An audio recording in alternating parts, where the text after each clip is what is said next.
Open your brokerage app. Look at your portfolio. Maybe you own a slice of Apple, or Ford, or Exxon. You look at that screen and you tell yourself you are a partial owner of that company. You think that share is a title deed, a microscopic claim to the bricks, the patents, and the profits. You are wrong. What you hold is not a title deed. It is a permission slip. In the modern market, you have the right to remain silent, and you have the right to sell. But you do not have the right to control. You might ask, if I buy the majority of a company, shouldn't I be in charge? That is the fundamental logic of capitalism. It is the rule of the playground and the rule of the bank. If you buy the house, you get the keys. But in 1982, one man decided to rewrite the laws of physics. He realized that if the owners became too powerful, they might destroy the empire. So, he built a legal mechanism to strip them of their power. He didn't use a gun, and he didn't use a bribe. He used a loophole. To understand why your vote is effectively worthless in 2026, we have to go back to the moment when corporate America was bleeding out. The early 1980s weren't just volatile. They were a slaughterhouse. This was the golden age of the corporate raider. Men like Boone Pickens and Carl Icahn were prowling the street, looking for companies that were fat. These were businesses with low stock prices but massive assets. Oil reserves, real estate, cash piles. The raiders weren't interested in running these companies. They were interested in stripping them. They were like mechanics looking at a luxury car, realizing the parts were worth more than the engine. They would buy the company, fire the management, sell the factories for scrap, pay themselves a fortune, and leave the carcass to rot. And the CEOs were terrified. They were helpless. Because under the old rules, the raider had the ultimate weapon, the two-tier tender offer. We need to place this weapon into evidence, because it is the reason the poison pill exists. It was a strategy of pure psychological warfare. Here is how the raider put a gun to the head of the board of directors. First, the bribe. The raider announces, "I will buy 51% of this company for $50 a share in cash." That's way above the market price. Then, the threat. "But once I have that 51%, I will merge the company and buy the remaining shares for junk bonds worth only $30. Do you see the trap? It's a prisoner's dilemma played out in real time. If you act now, you get the cash. If you wait, you get the trash. The shareholders, people like you, would panic. They would stampede to sell their shares to the raider, just to avoid being left holding the bag. The raider didn't need to be a better manager. He just needed to be a better extortionist. By the autumn of 1982, major American corporations were falling like dominoes. The oil giant General American Oil was in the crosshairs. The sharks were circling. The water was chummed. And the board of directors made a desperate phone call to a law firm in New York. Wachtel, Lipton, Rosen, and Katz. Enter Martin Lipton. He was not a flashy Wall Street gambler. He was a cerebral, bespectacled lawyer who viewed the corporation not as a poker chip, but as a cathedral, an institution that needed to be protected from the barbarians at the gate. Lipton stared at the problem. The law was clear. If a raider buys the shares, the raider owns the company. Property rights are absolute. You cannot simply tell a shareholder they aren't allowed to buy more stock. That is illegal. It violates the sacred covenant of the free market. Lipton sat in his office, surrounded by stacks of case law, looking for a way to stop a hostile takeover without breaking the law. He needed a shield that could withstand a nuclear strike. He realized he couldn't stop the raider from buying the stock. That was impossible. But what if he could make the stock itself toxic? What if he could turn the prize into a poison? In September 1982, amidst the panic of the general American oil raid, Lipton drafted a memo. It was the blueprint for a device formerly known as the Warrant Dividend Plan. History would give it a different name. A name that sounds like something out of a spy novel, because that is exactly how it worked. He was about to introduce the world to the poison pill. When Martin Lipton first presented his idea to the heavyweights of Wall Street, they didn't applaud. They laughed. Investment bankers called it Wachtel's folly. They called it legal gibberish. They said it was a violation of the most basic tenet of the stock market. One share, one vote. You cannot simply discriminate against a specific shareholder just because you don't like his face. But Lipton wasn't looking at the stock market. He was looking at the corporate charter, the constitution of the company. He realized that the board of directors had the right to issue dividends. Usually, a dividend is cash. Sometimes, it's stock. But Lipton asked the dangerous question: can we issue a dividend that acts like a bomb? The answer was yes.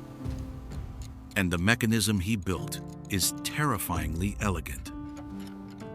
To understand how the poison pill works, you must forget the complex graphs of the stock market. We need to look at this physically. We need to visualize the trap. Imagine a high-stakes poker game. The raider is the whale at the table. He has more chips than anyone else. He is bullying the table, buying every pot, forcing the other players into a corner. He is about to buy the casino. Now, imagine the pit boss walks over. He doesn't kick the raider out. That would be illegal. Instead, he snaps his fingers. Instantly, every other player at the table is given a bucket of free chips. Thousands of them. The raider looks at his stack. A moment ago, his pile of chips represented 30% of the money on the table. But because the room has just been flooded with new chips for everyone except him, his stack is now mathematically worthless. He hasn't lost a single chip, yet he has lost all his power. That is the poison pill. It is not a wall, it is a flood.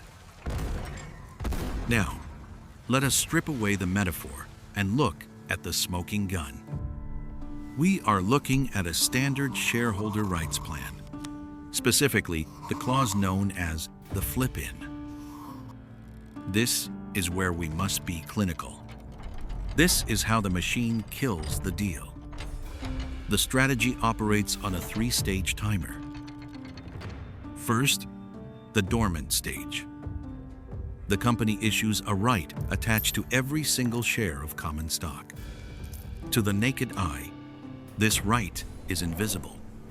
It trades with the stock. It has no value. It is like a dormant virus code written into the ledger. It says, effectively, If a hostile actor crosses a specific line, this right activates. Most shareholders don't even know they have it. It sits in your brokerage account, silent, waiting for a signal. Second, the trigger event. The raider, unaware or arrogant, starts buying. He crosses the threshold, usually 15% or 20% of the company's total shares. The moment that trade settles, the millisecond that ownership crosses the line, the rights plan is triggered. The board of directors does not need to vote. The trap is automatic.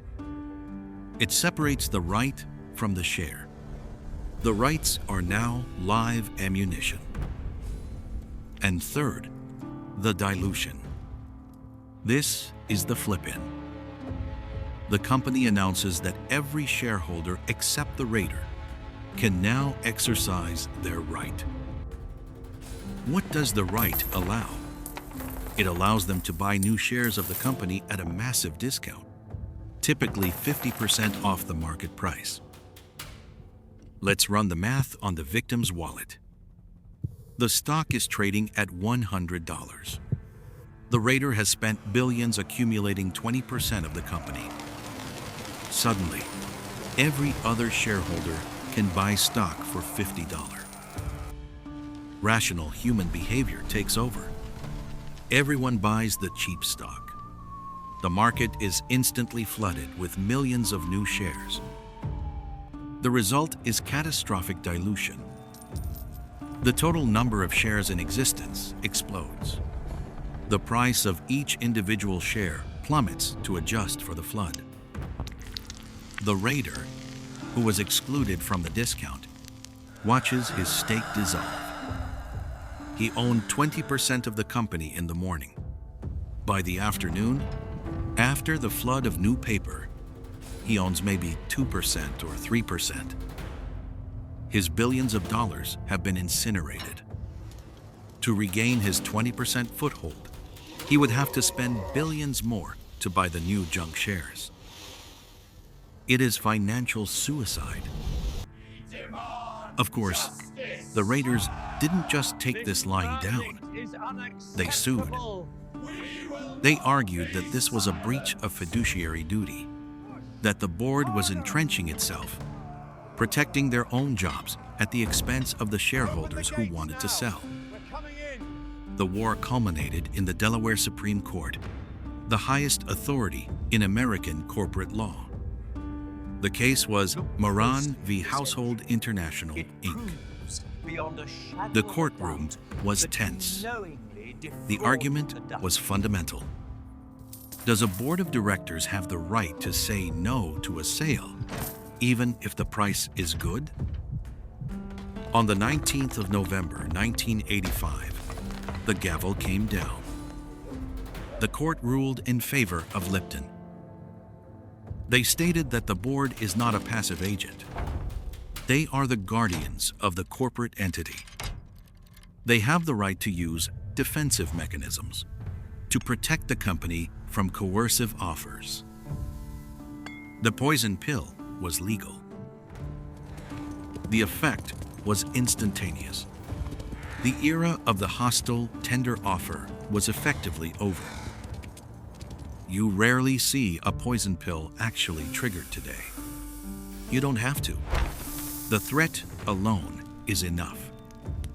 It is the nuclear deterrent of the boardroom. When a modern activist investor like Bill Ackman or Elliott Management starts buying shares, they stop rigidly at 9.9% or 14.9%. They stop because they can see the landmine. They know that if they buy one single share over the line, the board will detonate the pill and their money will vanish. Martin Lipton had won. He had saved corporate America from the raiders. He had built a fortress that could not be breached. But in doing so, he had locked the gates from the inside. He had stopped the plunderers. Yes, But he had also removed the only real fear that keeps a CEO awake at night: the fear of being fired by the owners. If the shareholders can't sell to a raider, and they can't fire the board because the board controls the machinery of the election, then who is actually in charge? The answer brings us to the present day, and to the reason why your CEO makes 400 times your salary. The war was over. The raiders packed up their briefcases and left. The bloodshed stopped. But in the silence that followed, a new reality began to take shape.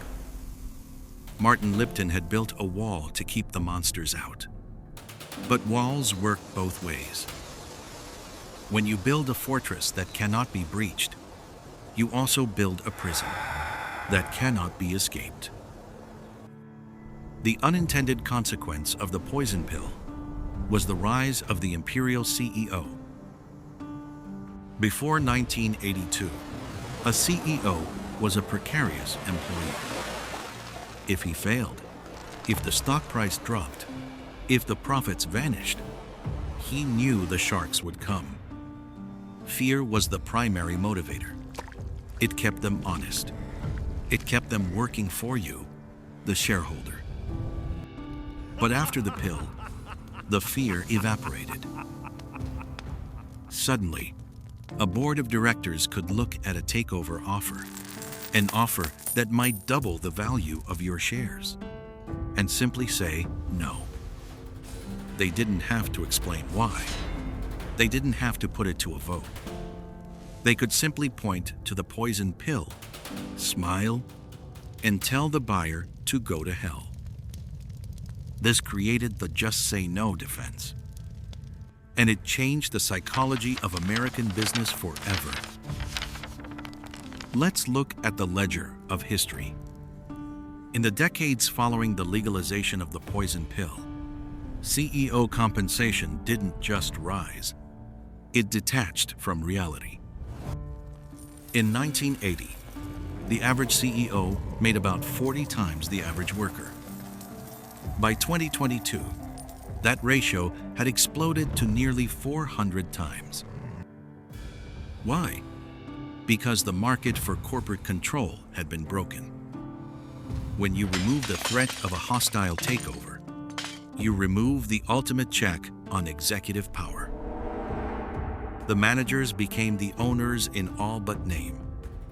They could fly private jets, approve massive bonuses, and ignore the stock price, knowing they were untouchable. Even today, when you hear about a billionaire trying to buy a company, like the recent saga of Twitter in 2022, the first thing the board reaches for is the poison pill. It is the standard operating procedure. It is the lock on the door. Lipton's invention was designed to save the company, the employees, the research, the long-term vision. And in many ways, it did. It prevented the hollowing out of American industry. It stopped the asset strippers from turning every factory into a parking lot. But the price of that safety was the disenfranchisement of the shareholder. The irony is bitter. The poison pill was supposed to protect the corporate republic from a dictator. Instead, it turned the republic into an oligarchy. So, look at your portfolio again. Look at that share of stock. You are not an owner. You are a passenger. You have purchased a ticket on a train that you cannot steer, driven by a conductor you cannot fire, headed to a destination you did not choose. Martin Lipton proved that in the high-stakes game of capitalism, the most powerful weapon isn't money. It's the rules. If you can rewrite the contract, you can control the world. The poison pill didn't just save companies. It swallowed the very idea of shareholder democracy. The market is not a natural ecosystem. It is a machine built by lawyers. Every gear, every lever, every trapdoor was placed there by a human hand with a specific agenda. We are told that the market is efficient. We are told that it corrects itself. But we forget that for 40 years, the market has been operating with a safety switch, a kill code that protects the few from the many. The raiders were greedy. The managers were entrenched. And you? You were just the capital they used to fight their war. So the next time you see a board of directors reject a buyout offer in the best interest of the shareholders, ask yourself, which shareholders? The ones who pay the bills? Or the ones who cash the checks? Because in the ledger of history, every debt must eventually be paid.